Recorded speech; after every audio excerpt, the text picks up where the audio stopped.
Hello everyone, kwa jina naitwa Dr. Mito Isaac, ni mtaalamu wa tiba asilia na tiba lishe nchini Tanzania. Na leo pia tutazungumzia concept maalum sana ambayo ni changamoto kwa watu wengi. Na wengi huwa wanafikiria kwamba haya matatizo huwa yanasababishwa na concept ya kuwa na umri mkubwa. Kitaalamu tunaita osteoporosis. Osteoporosis maana yake ni mifupa ambayo imeanza kuchakaa na kulainika ndani ya mwili, ambao kwa kitaalamu tunaita umepunguza kitu kinaitwa bone density. Uzito wa mifupa unapungua, mifupa yako inakuwa dhaifu. Maana yake ikikutana na external trauma yoyote, kwa mfano ajali, umejigonga, umepigwa kwa nguvu, inaweza ikavunjika kwa wepesi. Na inapovunjika huwa ikatiki, inakuwa shredded. Nikisema shredded, imagine umeangusha glasi chini. Sawa, inavyotawanyika vile small pieces, ndivyo ambavyo mfupa ambao umeundergo osteoporosis jinsi unakuwa. Sasa kitu cha msingi cha kuelewa kwanza, huu ugonjwa usababishwi na age relation. Yani it's not age related. Maana yake mtu mzima anapoendelea kukua na miaka 50, 60 mpaka 100 anakuwa kwenye nafasi ya kuja kupata huu ugonjwa. Hapana.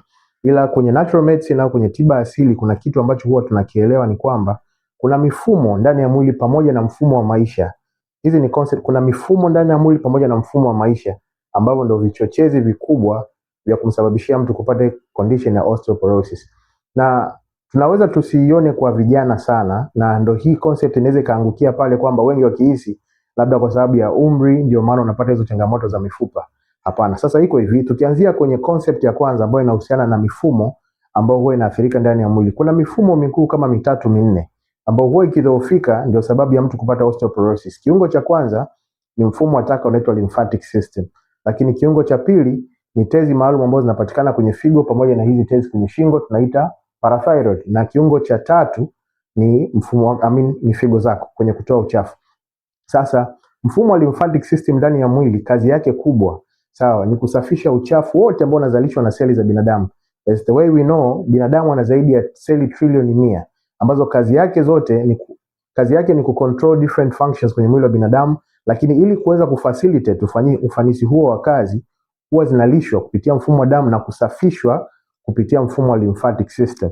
Sasa inapotokea lymphatic system inapokuwa imekaa na uchafu wa acid kuzunguka nafasi za seli ambazo zipo kwenye mifupa, kuna one specific scenario ambayo huwa inatokea. Ya kwanza, mifupa yako ina seli maalum za aina 3. Kuna osteocytes ambazo kazi yake ni kucontrol maturity. Sawa, mifupa yako ukomavu wake. Ukiangalia mifupa ya mtoto na mtu mzima, osteocytes ndio huwa ambacho tunakiconsider kutupa utofauti kwamba huyu ni mtoto na huyu ni mtu mzima.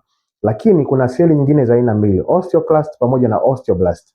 Osteoclast ni seli maalum ambazo zinakuwa activated au zinaamshwa kipindi ambapo mwili wako unakuwa na tindikali kupitia channel ya lymphatic system. Sasa ndo tunarudi pale pale, mfumo wako wa lymphatic system ukishindwa kuondoa uchafu ukabakia kwenye nafasi za seli ambazo zipo kwenye mifupa, sawa, uta activate hizi seli zinaitwa osteoclast ambazo kazi yake kubwa kwenye mwili wa binadamu ni kuanza kudecompose au kudegenerate mfupa wako, maana yake kuutafuna.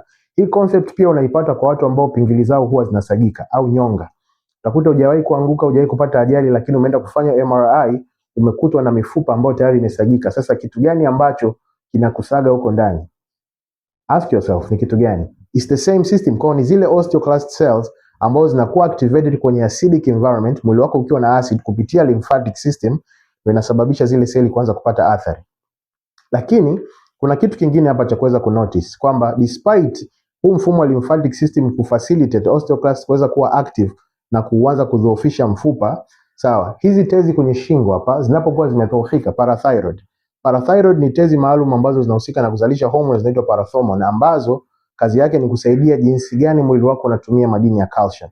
Sasa unapokuwa na udhaifu kwenye tezi ya thyroid na parathyroid, maana yake uzalishaji wa hizi hormone tunaita calcitonin pamoja na PTH zinashuka, na zikishuka mwili wako unaweza kuwa unakula makongoro, unakula matunda, mboga mboga, unatumia supplements za calcium, lakini mifupa yako haiwezi kuimarika. Okay? Ni kwa sababu haya yote unaweza kuwa unaingiza na bakia kwenye mfumo wa damu, lakini kushift kutoka kwenye mfumo wa damu kupeleka kwenye kiungo chenyewe kama mifupa unahitaji hizi hormone. Sasa ukiwa umedhoofisha hapa, automatically hiyo process haiwezi kufanyika. Na kiungo cha tatu ni figo. Figo yako inahusika na kufilter, kuchuja ule uchafu unaokusanywa na mfumo wa TAC, lymphatic system. Sasa kwa bahati mbaya unapo undergo condition inaitwa kidney clogging, ambapo tunaifundisha kwenye terrain philosophy, automatically mfumo wako wa TAC wa lymphatic system hautakuwa na uwezo wa kudrain, kwenda kujichuja kwenye figo, kwa ule uchafu unabaki. Ukibaki ukiaccumulate kwenye seli za mifupa, Ndio kama process niliyosema awali, seli za osteoclast zinakuwa activated na mfupa wako unaanza kujitafuna. Kwa the best way ukitaka kuondokana na hii challenge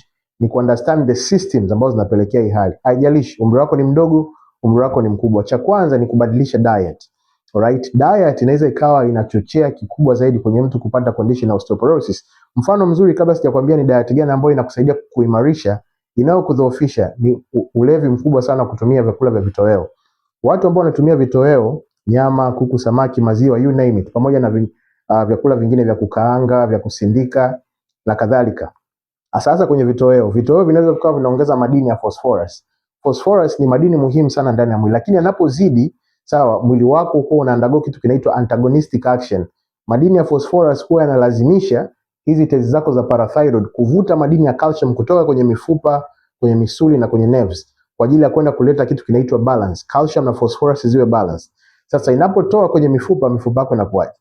Inapoteza madini ya calcium, kwa hiyo inaanza kulainika. Inapolainika ndio hiyo condition kitaalamu tunaita osteoporosis. Kwa hiyo kwenye upande wa lishe ni muhimu sana kujireform na kutumia zaidi vyakula ambao vinaleta alkalinity. Na the good thing is ni kwamba despite seli za mifupa kuwa na seli zinaitwa osteoclast ambazo zinakuwa activated kwenye mazingira ya acid, kuna seli nyingine zinaitwa osteoblast ambazo zinakuwa activated mwili wako unapokuwa kwenye alkaline state.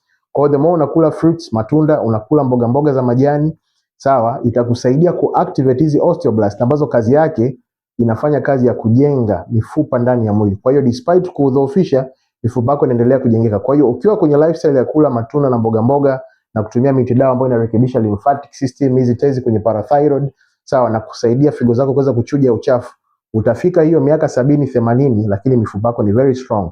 Hauna condition yoyote ambayo inahusiana na osteoporosis. Ukitaka msaada zaidi kwenye hii changamoto, unaweza kutembelea page yetu. Kuna duka letu maalum kwa ajili ya miti dawa kwenye Kijani Asili app, lakini pia at the same time kuna mpangilio maalum wa lishe alkaline diet ambao utaipata kwenye program zetu za meal plan. Karibu sana clinic kwa ajili ya msaada zaidi.